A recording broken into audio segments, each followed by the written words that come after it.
Why you have spent 8 টাকা? I cannot afford 8 টাকা। 2 টাকা দিয়ে টেম্পোতে যাওয়া যেত। তো যাই হোক, এইরকম দিন গেছে। আমার সেই ভাই এখন তো ওর গাড়ি কতগুলো তো আমি নিজেও জানি না। ওনার একটা পরিকল্পনা আছে এই এরিয়াটাকে দখল করার জন্য। এই আজাদ সাহেবের মতো গাদ্দার এমন কোন লোক নাই এই ইয়াতে। হামিম 1% জমি কিনে 50,000 60,000 টাকা দিয়ে ফান্দে ফালে উনি 10 লাখ 8 লাখ 10 লাখ টাকা বিঘা এরকম টাকা দিয়ে কিনে। একটা সময় 8 টাকা রিক্সা ভাড়া দেওয়ার সামর্থ্য ছিল না। সেখান থেকে অল্প সময়ের ব্যবধানে হয়ে ওঠেন দেশের অন্যতম শীর্ষ ধনী। বলছি আব্দুল কাদের আজাদের কথা। বেশিরভাগ মানুষ তাকে একে আজাদ হিসেবেই চিনে থাকেন। তিনি দেশের শীর্ষস্থানীয় ব্যবসায়ী প্রতিষ্ঠান হামিম গ্রুপের ব্যবস্থাপনা পরিচালক এবং FBCCI এর সাবেক সভাপতি। সবশেষ দ্বাদশ জাতীয় সংসদের ফরিদপুর 3 আসনের এমপিও ছিলেন একে আজাদ। দেখেন, আজকে Hamim group is one of the largest. গত বছর আমি ব্যক্তিগতভাবে হাইয়েস্ট ট্যাক্স পেয়ার হয়েছি ঢাকা সিটিতে। এই বছর আমি হাইয়েস্ট ট্যাক্স পেয়ার হয়েছি বাংলাদেশে। বিভিন্ন সময় মোটিভেশনাল বক্তব্য দিয়ে বেড়ানো হামিম গ্রুপের প্রতিষ্ঠাতা একে আজাদের বিরুদ্ধে রয়েছে একাধিক অভিযোগ। ভূমি দখল, জোরপূর্বক কম দামে জমি ক্রয়, বনের জমি দখল করা সহ একে আজাদের নামে বিভিন্ন অভিযোগ আসে 15 মিনিটসের কাছে।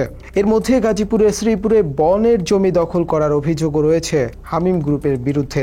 অভিযোগের সত্যতা যাচাই করতে মাঠে নামে টিম 15 মিনিটস। প্রথমেই আমরা যোগাযোগ করি শ্রীপুর ফরেস্ট রেঞ্জ কর্মকর্তার কার্যালয়ে। সেখানকার দায়িত্বরত কর্মকর্তা আমাদের জানান, বন বিভাগের সর্বমোট 16 একর জায়গা দখল করে গড়ে তোলা হয়েছে হামিম ইন্ডাস্ট্রিয়াল পার্ক। বিষয়টি নিয়ে মামলাও চলমান রয়েছে বলে জানান ওই কর্মকর্তা। বিস্তারিত তথ্যের জন্য বন বিভাগের প্রধান কার্যালয়ে যোগাযোগ করতে বলেন তিনি। 11.55 একরে কত বিঘা আমি জানি না, 16 একর 11.55 একর। আচ্ছা, আরএস রেকর্ড বলে সিএস বলে ধরলে পারে 16 একরই হবে, আরএস বলে ধরি আমরা। হামিম ইন্ডাস্ট্রিয়াল পার্কের দায়িত্বরতদের সঙ্গে কথা বলতে আমরা পৌঁছাই গাজীপুরে তাদের ইন্ডাস্ট্রিয়াল জোনে। সেখানকার নিরাপত্তা প্রধান 15 মিনিটসকে হাস্যকরভাবে বলেন, হামিম ইন্ডাস্ট্রিয়াল পার্ক বলতে কিছুই নেই। পরে কথা বলার এক পর্যায়ে ক্যাটফিশ নামে হামিমের অন্য একটি প্রকল্পের কথা জানান তিনি। কি নাম বলে চিনবে মানুষ? মানে জায়গাটার নাম কি বললে চিনবে? ক্যাটফিশ। ক্যাটফিশ, ক্যাটফিশে যায় ওইটা এখানে আমাদের ভান্ডারে একটা পুকুর আছে, মাছ চাষ করে, এই নাম হচ্ছে ক্যাটফিশ। হামিম ইন্ডাস্ট্রিয়াল জোনের নিরাপত্তা প্রধানের তথ্যের ভিত্তিতে এবার আমাদের গন্তব্য হামিমের ক্যাটফিশ নামক প্রকল্পের দিকে। ততক্ষণে দিন পেরিয়ে রাতের অন্ধকার নেমে এসেছে। ময়মনসিংহের ভালুকা উপজেলায় গড়ে তোলা হয়েছে হামিমের এই প্রকল্পটি। 82 একর বিশাল জায়গার উপর হামিমের ক্যাটফিশ প্রকল্পে রয়েছে 23টি পুকুর। এছাড়া সেখানকার ম্যানেজার জানান, অন্যান্য কৃষি নির্ভর কাজও করা হয় ক্যাটফিশ প্রকল্পে। 82 একর বিশাল জায়গার মধ্যে বনের কোনো জায়গা আছে কিনা আমাদের এমন প্রশ্নের জবাব দেননি ম্যানেজার। মানে বন বিভাগের জায়গাটাকে নেওয়া হয়েছে বা এরকম কোনো আছে অবজেকশন? সরি ভাই, আর বলতে হাই ম্যানেজমেন্টের অনুমতি ছাড়া কিছু না বলা ভালো। হাই ম্যানেজমেন্ট কীভাবে আমাদের এই ফ্যাক্টরিতে আছে, জিএম আছে, অ্যাডমিন আছেন, জিএম অ্যাডমিন। পরে হামিমের ওই প্রকল্প নিয়ে আমরা কথা বলি স্থানীয়দের সঙ্গে। তারা জানান, অন্য আরেকটি গ্রুপের থেকে ক্যাটফিশ প্রকল্পটি কিনে নেয় হামিম গ্রুপ। তাদের মধ্যে কয়েকজন 15 মিনিটসকে বলেন, হামিমের ওই প্রকল্পে বন বিভাগের জায়গাও রয়েছে, যেসব নিজেদের দখলে রেখেছে হামিম গ্রুপ। বন বিভাগের জায়গা তো আছে ভিতরে, বন বিভাগের জায়গা আছে।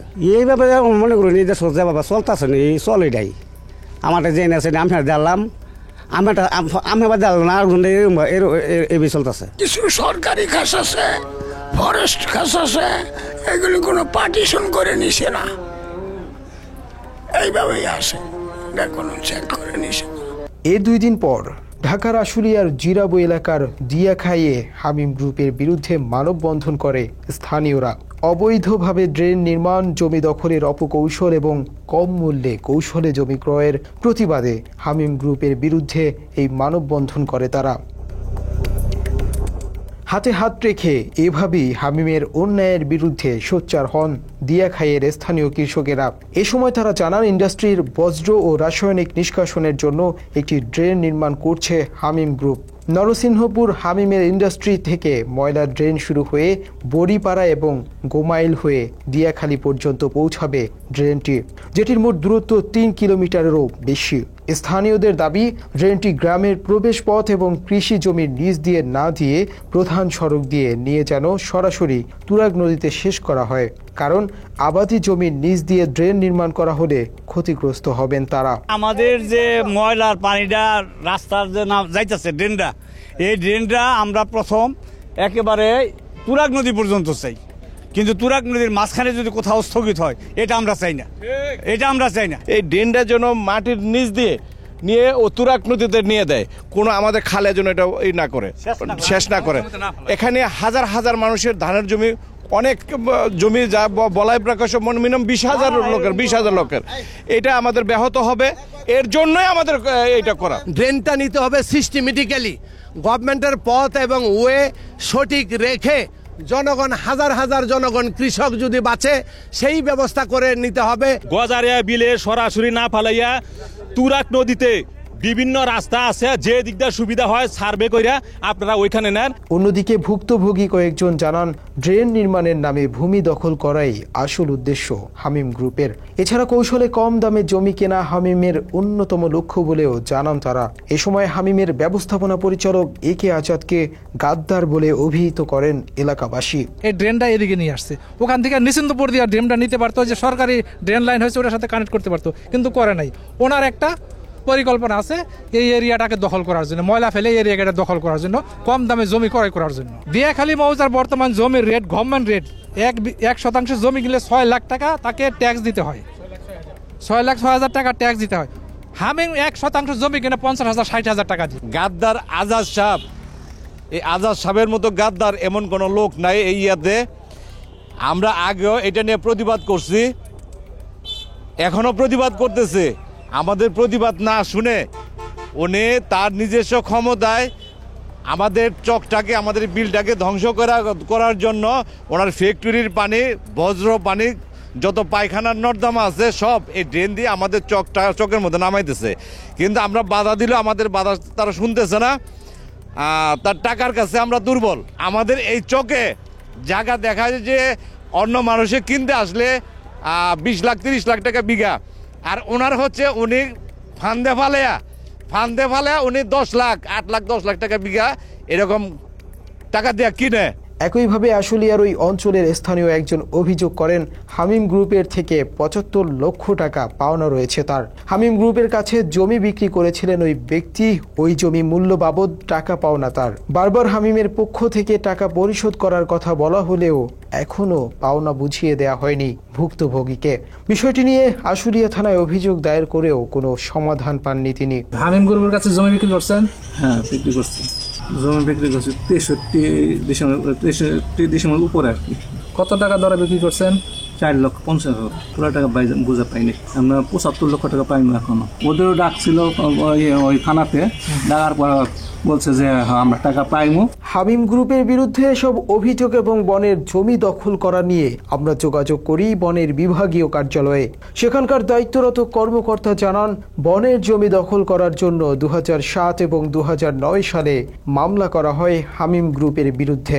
জানা গেছে, গাজীপুরের শ্রীপুর উপজেলার 49 নং ধনুয়া মৌজার CS 1959 এবং 1878 নং দাগে বনের জমি দখল নিয়েছে হামিম গ্রুপ। তবে দীর্ঘসূত্রতার জন্য এখনো নিষ্পত্তি হয়নি সেসব মামলা। মামলাটা হয়েছিল কত সালে? 7 সালে 9 সালে বললাম। মামলা তো আসলে নিষ্পত্তি হয় না, যুগের পর যুগ চলতে থাকে, নিষ্পত্তি হয় না, খুব কম, নিষ্পত্তির পরিমাণ খুব কম। অন্যদিকে অভিযোগের বিষয়টি নিয়ে হামিম গ্রুপের দায়িত্বরতদের সঙ্গে বারবার যোগাযোগ করার চেষ্টা করেও পাওয়া যায়নি কাউকে।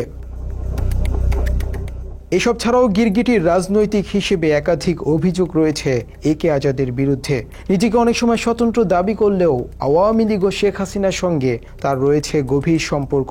দ্বাদশ সংসদ নির্বাচনে আজাদ স্বতন্ত্র প্রার্থী হিসেবে জিতলেও ছিলেন ঢামি নির্বাচনের অংশীদার। বিভিন্ন অনুষ্ঠানে আওয়ামী লীগের ব্যানারে তার উপস্থিতি সেই প্রমাণ করে দেয়। 2024 সালে মহিলা লীগের আয়োজনে ফরিদপুরের এই আলোচনা সভায় উপস্থিত ছিলেন একে আজাদ। স্বতন্ত্র ব্যক্তি হলেও পোস্টারে তার ছবির আরেক পাশেই রয়েছে শেখ হাসিনা এবং শেখ মুজিবের ছবি।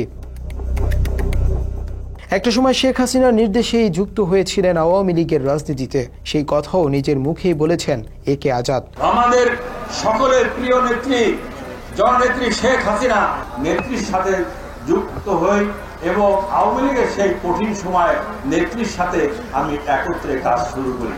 এরপর আওয়ামী লীগ ও শেখ হাসিনার গুণ কীর্তনে নিজেকে ব্যস্ত রেখেছিলেন একে আজাদ। গত 16 থেকে 17 বছরে দেশের মানুষের উপর যে স্ট্রিম রোলার চালিয়েছিলেন শেখ হাসিনা, সেসব নিয়ে কখনো প্রতিবাদ করে একটি শব্দ পর্যন্ত উচ্চারণ করেননি তিনি। অথচ তিনি নাকি ছিলেন স্বতন্ত্র রাজনীতিবিদ। বিশেষজ্ঞদের মতামত অনুযায়ী হাসিনার আমলে নির্মিত পদ্মা সেতুর খরচ দিয়ে আরও 10টি পদ্মা সেতু তৈরি করা যেত যদি দুর্নীতি না হতো। তবে এসব বাদ দিয়ে পদ্মা সেতুর সুনাম করতে যেয়ে হাসিনার গুণ কীর্তনে মশগুল থেকেছেন একে আজাদ। আমি মনে করি সন্তানের পরে যদি কোনো কিছু ভালোবেসে থাকেন জননেত্রী শেখ হাসিনা, সেই ভালোবেসেছিলেন পদ্মা সেতুকে।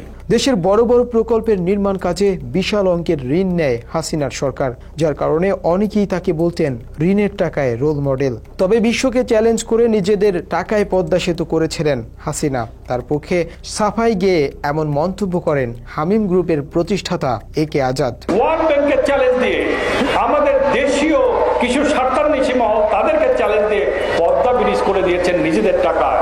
আওয়ামী লীগের দুর্দিনে পাশে ছিলেন সবসময়, এমন প্রসঙ্গে একে আজাদ বলেন 21শে আগস্ট গ্রেনেড হামলার পর আওয়ামী লীগ নেতাকর্মীদের চিকিৎসা সহ সব ধরনের দায়িত্ব নিয়েছিলেন তিনি।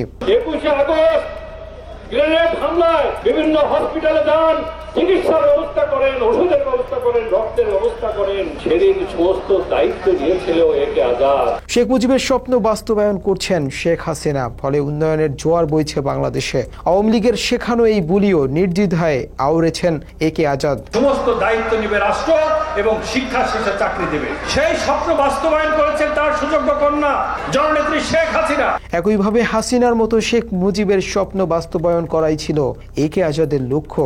অথচ একনায়কতন্ত্র কায়েমের জন্য প্রতিষ্ঠিত স্বৈরাচার হিসেবে ইতিহাসের কালো অধ্যায়ে জায়গা হয়েছে মুজিবের। ফলে আজাদের স্বপ্নকে আওয়ামী এজেন্ডার অংশ হিসেবেই ধরে নিয়েছেন দেশের সাধারণ মানুষ, উন্নয়নের স্বপ্ন নয়। জাতির জনক বঙ্গবন্ধুর স্বপ্ন বাস্তবায়ন করাই হচ্ছে আমার লক্ষ্য, সেই লক্ষ্য নিয়ে কাজ করে যাচ্ছি। আওয়ামী লীগের রাজনীতি করার কারণে তত্ত্বাবধায়ক সরকারের আমলে এবং নানা সময়ে বিপদে পড়েছেন একে আজাদ। নির্বাচনী জনসভায় যুক্ত হয়ে এমন তথ্য দিয়ে ভারতকে বন্ধু হিসেবে উল্লেখ করেন তিনি। আজকে ডক্টর মুদাসসির, তার সাথে আমরা গোপনে দেখা করতাম, ভারত বন্ধু ভারত, আর তার সাক্ষী খালেদা আপা, তার সাক্ষী আর মতিয়া চৌধুরী। শুধু বিপদের দিনে পাশে থাকার নয়, হাসিনাকে নিয়ে বলতে চেয়ে রীতিমতো কবি হয়ে উঠেছিলেন ব্যবসায়ী একে আজাদ। কবি আজাদের মহাকাব্যে চাহিদা ছিল শুধুই হাসিনাকে পাওয়ার। শেখ হাসিনার সরকার বারবার দরকার, তাই শিল্পী কবির সুমনের জনপ্রিয় গানের ভাষায় বলতে চাই, প্রথমত আমি তোমাকে চাই, শেষ পর্যন্ত আমি তোমাকে চাই, ভীষণ অসম্ভবও তোমাকে চাই, জয় বাংলা, জয় বঙ্গবন্ধু। তবে যাকে নিয়ে মহাকাব্য লিখলেন সেই আরাধ্যের হাসিনাকে ভুলে যাওয়ার অভিনয় করতে এক রাতও সময় নেননি একে আজাদ। হাসিনার পতন ঘটাতে যারা সামনে থেকে নেতৃত্ব দিয়েছেন সেই বৈষম্য বিরোধী ছাত্র আন্দোলনের নেতাদের 5 আগস্ট রাতে লাইভে নিয়ে আসেন হামিমের মালিকানাধীন টেলিভিশন চ্যানেল 24। অথচ 5 আগস্টের আগ পর্যন্ত দেশের বেশিরভাগ সংবাদ মাধ্যমের মতোই হাসিনার দালালির বাইরে ভিন্ন কিছু প্রচারের সাহস দেখাতে পারেনি তারা। হুট করেই গিরগিটির মতো রং বদলে যাওয়ার এই কারণ চ্যানেলটির মালিক একে আজাদের হামিম গ্রুপ। বিগত বছরগুলোর পাপের ফল ভোগ না করার কৌশল থেকেই হুট করে এক রাতে রং বদলে শিক্ষার্থীদের বুকে চলে যায় একে আজাদ। শুধু তাই নয়, সুযোগ বুঝে বিএনপির মন রক্ষার্থেও লোক দেখানো বক্তব্য দিয়েছেন একে আজাদ। হাসিনার সঙ্গে মুজিবের স্বপ্নের বাংলাদেশ গড়ার লক্ষ্য ছিল যার, তিনি আবার হাসিনার শাসন আমলের সমালোচনা করেন, গুম খুনের কথা বলে অভিনয় করেন। হাসিনার উন্নয়নে সন্তুষ্ট হয়ে তার অধীনে ডামি নির্বাচন করে সংসদ সদস্য হয়েছিলেন আজাদ। সে সময় হাসিনার অন্যায় নিয়ে একটি শব্দ প্রয়োগ না করলেও ভোল পাল্টে এখন লোক দেখানোতে সোচ্চার হয়েছেন আওয়ামী লীগের পদধারী নেতা একে আজাদ। আপনি দেখেন 14 বছরে যে গুম হয়েছে, এটা লোমহর্ষক ঘটনা। আমার বন্ধু একটা অ্যাম্বুলেন্সে করে তার 2 জন ঢাকা আসছিলেন, মাঝপথে র্যাব তাদেরকে নিয়ে হত্যা করেন। এছাড়া অতীতে একে আজাদ বহুবার বলেছেন আওয়ামী লীগের দুর্দিনে সব সময় পাশে ছিলেন তিনি, অথচ সম্প্রতি একটি আলোচনায় যুক্ত হয়ে জানান ব্যবসায়ী হওয়ায় নিরুপায় হয়ে আওয়ামী লীগ সরকারের সঙ্গে সুসম্পর্ক রেখেছিলেন তিনি। সরকারের পৃষ্ঠপোষকতা ছাড়া ব্যবসায়ীদের ব্যবসা করা সম্ভব না। যে কোনো জায়গায় আমাকে সরকারের রোষানো পড়লে তার ব্যবসা শেষ। তবে মুখে আওয়ামী লীগ সরকারের নানা সমালোচনা করলেও সচেতন মহলের দাবি দেশে বিভিন্ন অরাজকতার জন্য দায়ী হামিম গ্রুপের একে আজাদ। জোরালো অভিযোগ রয়েছে অন্তর্বর্তী সরকারকে বেকায়দায় ফেলতে ষড়যন্ত্রে লিপ্ত হামিম গ্রুপ। সাম্প্রতিক সময়ে অপ্রয়োজনীয় দাবি দেওয়া বা তুচ্ছ প্রসঙ্গকে সামনে এনে শ্রমিকদের উস্কে দিতে কাজ করছে একটি মহল। জানা যায় শুধু রাজনৈতিক উদ্দেশ্যে একের পর এক কারখানায় শ্রমিক উস্কে দেওয়ার নেপথ্যে কাজ করছে পোশাক খাতের অন্তত 1.5 শতাধিক ট্রেড ইউনিয়ন। অভিযোগ আছে শ্রমিকদের উস্কে দেওয়ার এই কাজে সালমান এফ রহমানের বেগজিমকোর পাশাপাশি একে আজাদের হামিম গ্রুপ কাজ করছে সমান তালে। গিরগিটির মতো রং বদলে এখনো ধরাছোঁয়ার বাইরে একে আজাদ। আওয়ামী লীগের পতনের পর স্বৈরাচারের দোসর অনেকেই রয়েছেন কারাগারে কিংবা আত্মগোপনে। তবে সাধারণ মানুষ বলছেন ধুরন্ধর প্রকৃতির হওয়ায় আওয়ামী লীগের পথধারী নেতা হওয়া সত্ত্বেও এখনো দাপিয়ে বেড়াচ্ছেন আজাদ। এই অবস্থায় ফ্যাসিস্ট আওয়ামী লীগ ও স্বৈরাচারী শেখ হাসিনার দোসর একে আজাদের দৃষ্টান্তমূলক শাস্তির দাবি সবার। সেই সঙ্গে বনের জায়গা দখল করলে, অবৈধ ব্যক্তি মালিকানাধীন ভূমি দখল নিলে এবং সাধারণ কৃষকের জমির উপর দিয়ে ময়লা ড্রেন নির্মাণ করে কম মূল্যে জমি কিনে নেয়ার ধান্দা করলে হামিম সহ একে আজাদের বিরুদ্ধে রুখে দাঁড়ানোর প্রত্যয় ভুক্তভোগীদের। কারণ উন্নয়নের বুলির মায়ায় পড়ে আর শোষণের সুযোগ নিতে নারাজ এদেশের মানুষ। আল্লাহ হাফেজ।